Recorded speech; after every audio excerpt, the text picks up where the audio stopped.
Hey everybody, welcome into the Fantasy Six Pack Network. I'm your host, Dylan Clemons, and today my co-host is Joe Bond, founder of Fantasy Six Pack. And we are continuing our training camp check-in shows where we are going around to all 32 NFL teams and interviewing a writer or reporter on what they've seen or heard at training camp. In this episode, we will be discussing the New England Patriots, and helping us do so is Scott Miln, founder of Top Shelf Fantasy. Scott, I appreciate you giving us your time on such a chaotic, busy part of the football season. How are you doing today? I'm good. Thanks, guys. Appreciate you guys getting me on here. I know you two are busy with 32 more of these, so Yeah, right. I know your scheduling's tough, so I appreciate you guys kind of getting me on here. Yeah, definitely appreciate having you. Before we jump into the interview, I want to remind everyone, please hit that like button, please subscribe to the channel, and hit that bell for notifications so you know when a new video drops. Head on over to fantasy6pack.net/plans as well to become an all-access member, where you get access to our award-winning rankings, draft cheat sheets, and F6P Discord, where you can ask all your custom league questions to anybody on staff, which is truly the best part. Right now, you could also save a little bit of money by using promo code F6PNFL24 for 15% off. But without further ado, Joe, how about you hit Scott with our first question that we have for him? Yeah, absolutely. So we're just going to go jumping right into the quarterbacks here. Who do you see starting the season as QB1? We know they drafted their hopefully future guy here in Drake May, but is he going to start day one, or are they going to slow play it and go with Brissett? What's your feeling after camp? Just the last few weeks kind of takeaway. I do think it's Brissett starting day one. I think that's kind of why they brought him in the first place. That was a plan. I know May's been struggling in camp. We only saw him for, I think, 7 snaps in the first preseason game, so it's hard to get a Very weird. read there. And I know people kind of think, oh, it's a good thing, the starters don't play that much. Yeah, but when you're a rookie and you're pretty raw, you should get some, reps in against one of the worst teams too. Um, and then, of course, they get joint practices this week with the Eagles, which have not gone well. It's tough to go from preseason week one to playing against the Eagles defense too, so it's kind of unfair. But I guess neither quarterback, Brissett, May, or even Milton's look too great with the joint practices. But I do think May sits a bit. I don't know how long, but day one, it's got to be Jacoby. I think that's kind of what we want to hear for fantasy purposes this year, anyways, right? Because we've seen Jacoby Brissett be able to help out weapons on other teams while he's there. I think I like that for fantasy. I like him as the guy. Looking at the backfield, the last few years, Rhamondre Stevenson has kind of been the Patriots' best offensive player, I would say, and he signed a decent size extension this offseason. They did bring in Antonio Gibson coming over from the Washington Commanders. What kind of role do you foresee for Antonio Gibson this season? Is he returning kicks? Because I know he's done that in times in his college and professional career, and these new kickoff rules, he could have a role there. What's your thoughts on his role in this offense? Yeah, it's I think everyone's thought for him is, oh, he's a pass catching back. He's, the third down back. But I mean, that's not really what he's been in his career. He's been, a guy that's been able to, run on first down, second down, third down too. So instead of, him being maybe only the third down pass back guy, I mean, we saw Stevenson 2 years ago catch a bunch of passes too. So I do think it's more of a timeshare than a third down role. I don't know how much of a role he's going to take from Stevenson. I would still take Stevenson as a middle to back in RB2 in fantasy. But if it's like a 60-40 split, that's what we see with a lot of NFL teams anyway. So I wouldn't worry about it because, I mean, Stevens is not going to get 80% of the touches anyway. So, are you interested in either of these guys in your draft? Because I know the Patriots offensive line sounds like in camp has really struggled. Does that worry you with these two guys, or what are your thoughts there? it for sure does. I mean, I'm kind of taking Stevenson if I can get him later. Mainly as a Pats fan and looking at the team, I want one piece of the offense. If there's a piece in the offense I want, it's him. Might be my kryptonite this year, but for a guy like Gibson, though, I think I wait last 2 rounds. If he's there, I'm sure he'll get scooped up. He does. Not a bad stash guy. To see what what happens week 1 too. So,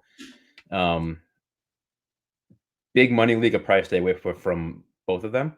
To be honest, home leagues, I'll take a shot on probably Gibson later. Maybe Stevenson if he falls another round. I'm gonna piggyback on this because it is probably the most interesting position of the entire team, to be very honest. Stevenson, do you see him getting back into catching a lot of passes like we saw 2 years ago, or is that we're gonna see Gibson taking a lot of that from him?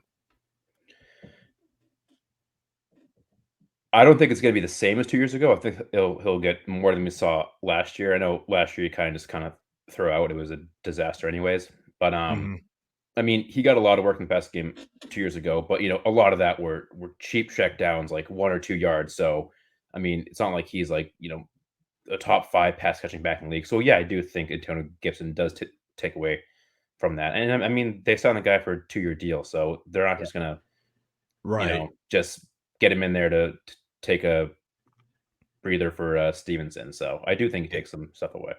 Yeah, the reason why I asked it is because if there's anything like we don't really expect the Patriots to be super competitive this year. So you think if you're trailing in a bunch of games, where can a guy get some value? And it's those little check downs and the 2-minute drills. But if Gibson ends up in those 2-minute drills, that really crushes Rhamondre's value. So that's why I asked that question. But let's jump over to here to the wide receiving room. And there's a lot of young, a lot of unproven names on this offense.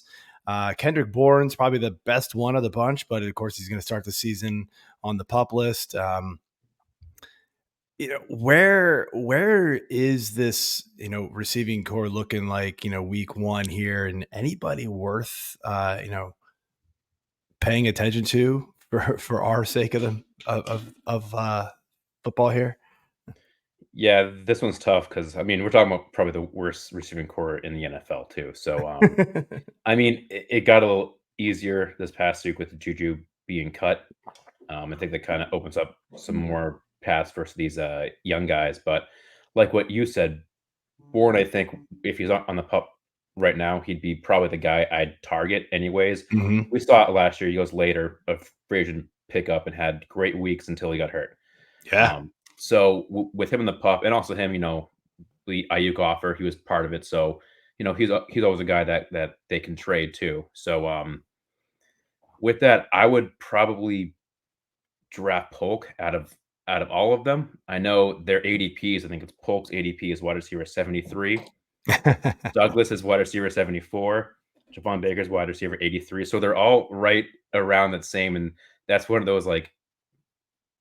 And this isn't overall. This is just wide receiver. So everyone's taking a dart throw on one of these guys towards the end of the draft and hoping one hits. But I mean, I'm not drafting Polk or Douglas and starting him in my flex by any means. Yeah, that definitely makes sense. But one guy who I'm actually intrigued by throwing a late dart throw at in my drafts is Hunter Henry, man, because the guy's been a pretty solid touchdown maker in his career. What kind of role do you see him having in this passing game, and do you expect him to once again lead the Patriots in receiving touchdowns this year? I do. I think he only had 5 or 6. I think he had 6 last season. 6, 9 3 years ago when we actually played well. But I mean, I do. We're talking about which receiver is it going to be, and at the end of the day, it's probably just Hunter Henry. I mean, we go look at tight ends, and the tight ends that we do want to draft later, the guys that are the first or second option on their teams, and I think at the very worst, Henry's probably the second option. Absolutely. And I mean, you can always say if May plays, it's a good security blanket. Jacoby, like what Joe said, he's made people relevant, his entire career. So, I mean, a vet like that knows where to be in the field too. So I do think he leads in touchdowns. Receiving, probably not. He probably has to block more with this abysmal line. So he's not going to be running a lot of routes, but definitely in the red zone.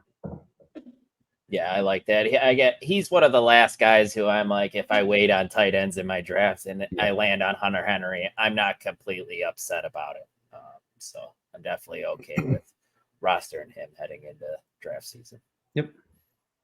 Yeah. So, I know we've been talking a lot of fantasy, but this is like the one major fantasy focus question we have of that we're asking everybody who's been coming on here, and it's from a fantasy football perspective, who's the one player that is going to surprise people that you've noticed at camp? And it could be good or bad. Yeah, I mean, I can't think of a bad one because it's kind of all bad with the Patriots. I can't be like, oh, this guy's going to be bad because you're not drafting that guy early anyways. But, a dart throw, a good one that's going to surprise. I do think it's Javon Baker. Just with his draft capital was late, but everyone's saying how he should have been picked, 2 rounds before anyways. And he's doing great in camp too. I mean, so is Polk. So one of those two guys, but I think Polk is the one that's going to be drafted earlier, where Baker, I think, can maybe do the same thing. Cool. To hear that. All right, Scott, I want to thank you again for coming on here. This was great information. Before we close things out, though, I want to give you the opportunity to let everybody know where to find you and what you got going on. Yeah. Head on over to topshelffantasy.com. We have our rankings up there. Today, actually, we will have all our player picks, sleepers, busts, breakouts, bounce backs, stuff like that. Offensive line ranks, all that fun stuff, draft kits. And then, of course, on Twitter, you can follow me at TopShelfFNTSY. That's about it. All right, man. Well, thanks again. And this was some good information. So happy to have you on, and hopefully we'll do it again. All right. Thanks, guys. All right. Have a good one. Great stuff. All right, that's it for the Patriots. Make sure you check out the playlist we've got with all the rest of these shows that we've done with all the other beat reporters and reporters that we've been talking to. It's been great information. And Dylan, unless you got anything else, I think we can sign off. Yep, that's it. Thanks for listening, everybody. All right. We out.